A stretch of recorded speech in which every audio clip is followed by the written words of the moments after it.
ওদের সাথে কি হয় এভাবে আমাদেরকে বলে গেল। আমরা কারে ভোট দিছি সে কিভাবে জানে আমরা কারে ভোট দিলাম, বাট ওরা বলছে তোরাই দাঁড়িপাল্লায় ভোট দিছস এবং আমাদের প্রার্থীকে তোরা ইয়া করতে দেস নাই, এগুলো বলে কালকে মারছে আমাদেরকে। এবং এখানে ওদেরকে লুটপাট করতে হবে, আমার বাবার দোকান ভাঙচুর করছে, স্বর্ণকারের দোকান, সবার কাছে চাঁদাবাজি করতে আসে, এখানে ওদের এই মহল্লায় ওদের জুলুম বাড়াতে আসে, আমাদেরকে মেরে আবার আমাদের ক্ষতি করে। থানায় আছে, ওনাদেরকে কথা বলতে দেন, আপনারা বলেন না।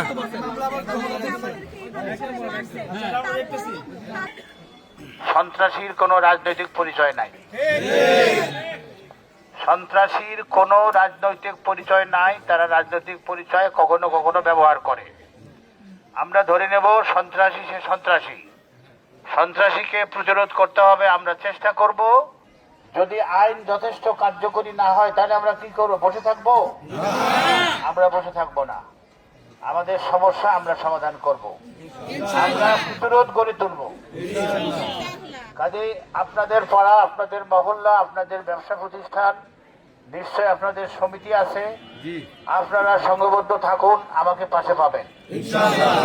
আমার নির্বাচনী প্রতিশ্রুতি ছিল যে আমি জনগণকে সঙ্গে নিয়ে মাদক, সন্ত্রাস, চাঁদাবাজি এগুলো নির্মূল করব এবং এটা আমাদেরকে নির্মূল করতেই হবে।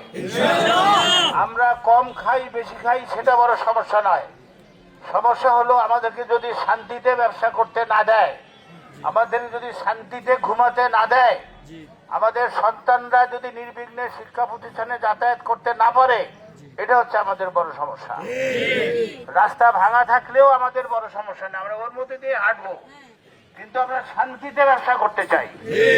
আমরা শান্তিতে পরিবার পরিজন নিয়ে বসবাস করতে চাই। আমার রোজগার আমি খরচ করব, আমি 10 টাকা রোজগার করলে আমার 10 টাকা দিয়ে আমি সংসার চালাবো, যিনি 100 টাকা রোজগার করবেন তিনি 100 টাকা দিয়ে সংসার চালাবেন। আমার রোজগারের মধ্যে যেন কেউ হাত দিতে না পারে, এটাই তো আমরা চাই।